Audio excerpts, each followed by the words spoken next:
So Donald Trump and his wife Melania Trump just took a huge legal defeat, and it's one that could ruin both of their lives forever.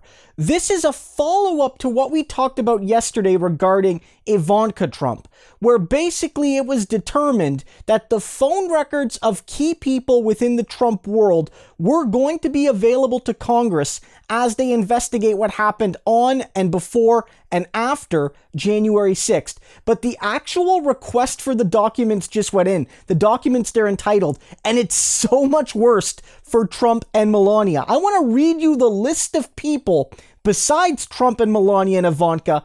On this list, it says, the committee asked the National Archives for all documents and communications within the White House involving a host of Trump world denizens, including Hope Hicks, former National Security Advisor Robert O'Brien, Trump advisor Peter Navarro, Kayleigh McEnany, Steve Bannon, Michael Flynn, Melania Trump, all Trump's adult children except Tiffany, Kimberly Guilfoyle, Rudy Giuliani, and Roger Stone. That is basically everyone close to Donald Trump in his life. Everyone is on that list. And so obviously we talked about why this is bad for Ivanka, and other lists. It does include Jared Kushner. The list goes on and on. It's not just these people.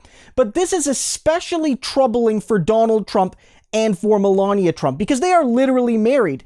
And while it's generally the case that in a court of law, you can't be forced to testify against your spouse, that may not apply to a congressional committee. And beyond that, just because you can't be forced to testify, it doesn't mean phone records and other records can't be seized and used against Donald Trump. So very frank personal discussions between him and his wife, if it pertains to what happened on that day. Let's say Donald Trump being happy about what was happening, or his wife begging and pleading him to stop it, or maybe Melania cheering him on, who knows? That's all going to be available. And also what's really important, and this is something I talked about a few weeks ago, is that Donald Trump, to get around oversight at the White House, sometimes used Melania Trump's line, her secure line at the White House, to hold secret calls to get around people at the White House monitoring him. So one of the things is that your national security advisors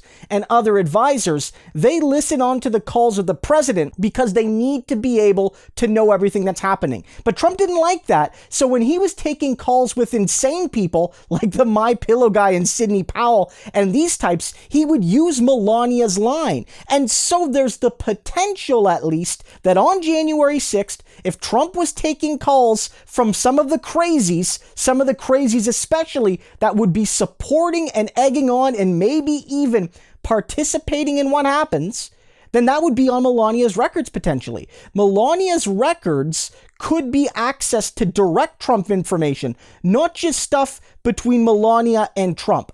And so this is so big. You can see how this one moment is going to tear everything apart in the most delicious way.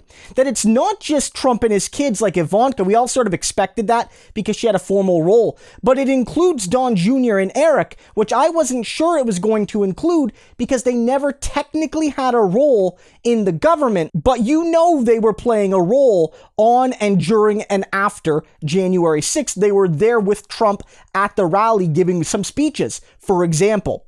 And let's just say one thing. I got to say one thing.